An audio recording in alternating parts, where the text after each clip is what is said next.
আসসালামু আলাইকুম। ওয়ালাইকুম সালাম। কেমন আছেন? ভালো আছে ভাই। আজকে কি কি নিয়ে আসছেন? আজ এনেছি কচু শাক, কমলি শাক, লাল শাক, পুঁই শাক, পাট শাক, চালটা।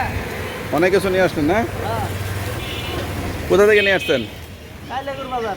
কালিয়াকুর বাজার। কত কালিয়াকুর বাজার। কত দূর চলে যান? এটা কি কৃষকের কাছ থেকে সরাসরি নাকি হাট আছে? হাট আছে আবার। হাট আছে মানে কয়টার সময় হাট বসে? হাট বসা আর চাইতে তো। 4টার সময় হাট বসে ভোরে।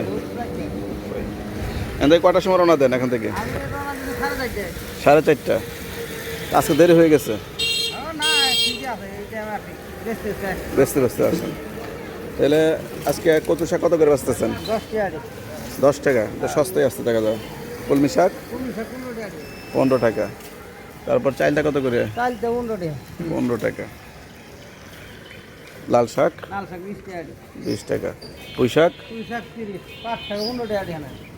পাট শাক 15 টাকা না বিক্রি রেট? আচ্ছা, তাহলে ওখানে কি পাইকারি পাবে সস্তা পাওয়া যায় মোটামুটি? ওরা সস্তা। সস্তায় না? শাক, গৃহস্থের শাক। গৃহস্থের শাক, টাটকা শাক।